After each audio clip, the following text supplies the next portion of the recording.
question with regards to will more airlines fly to Gaborone and Mount?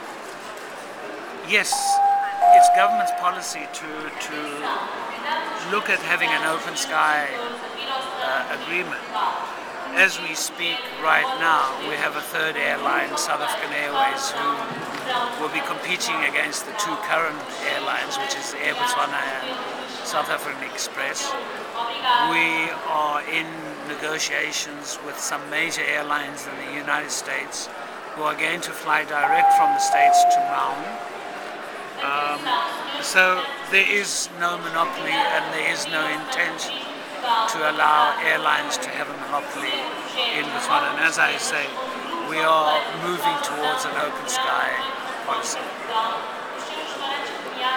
What percentage of safari operators are wholly owned by foreign company and corporations, and how much of their revenue filters down to local communities?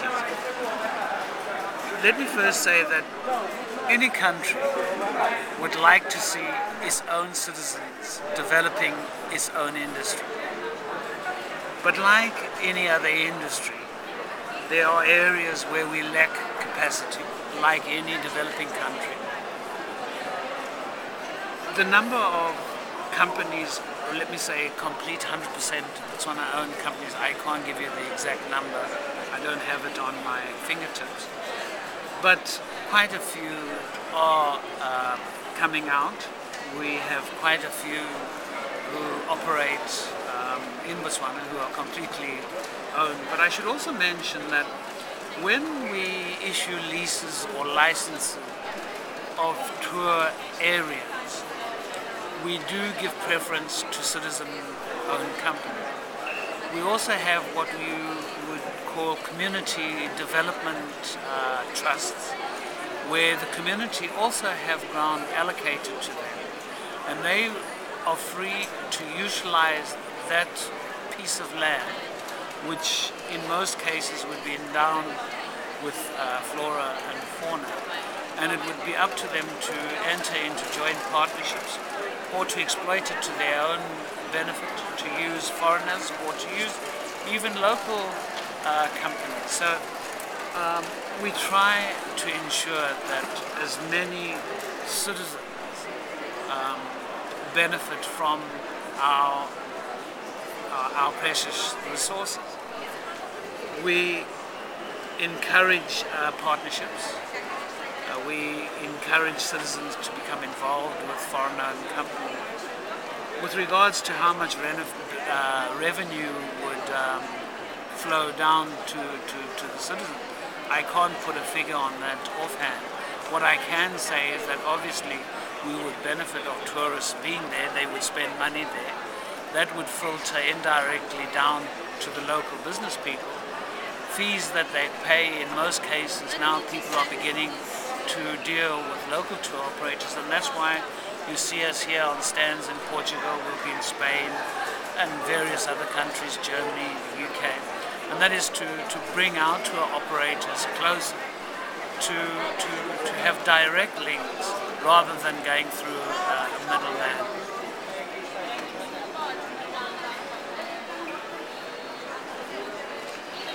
I think with regards to Botswana companies trying to compete with various other international companies, that's already been done. There are packages that they are entitled to as local companies. They're obviously entitled to certain areas that have been designated specifically for local tour operators that non-citizen companies are not able to become involved in. And with the control of work permits, entry permits, obviously that is a way to ensure that our own citizens do get the benefit of tourists coming to Botswana. With regards to the prices being charged by camps, I note here you talk about extravagant pricing. I would disagree with that. I would disagree with it because we particularly emphasize that we're looking at low volume. And if you're looking at low volume, we look at quality.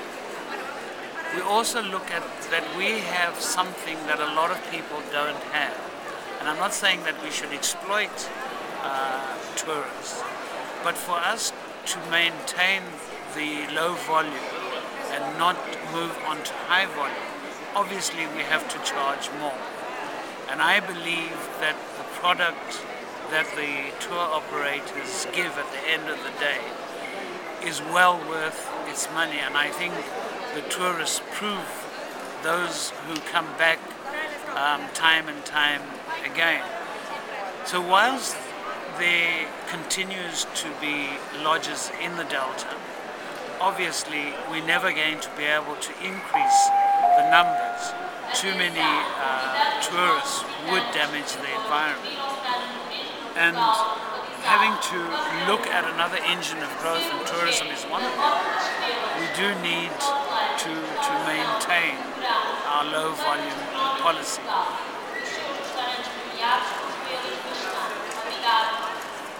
The position of my government, and this comes from Matthew Wilkinson with regards to sport hunting. Botswana is one of the few countries in the region that is moving away from sport hunting, particularly trophy hunting. We believe that trophy hunting is a thing of the past. We believe that animals are far better photographed than shot. We currently do not allow any major hunting in certain species. Currently, lion are not allowed to be shot. We do allow a certain amount of hunting for consumption. Obviously, as the numbers increase, one has to look at culling the numbers, and we do look at that. But in a nutshell, we are, as time progresses, doing away with hunting concessions and converting them to photographic areas. So sport hunting, in comparison to other countries in Southern Africa, is much less and is, as I say, becoming a thing of the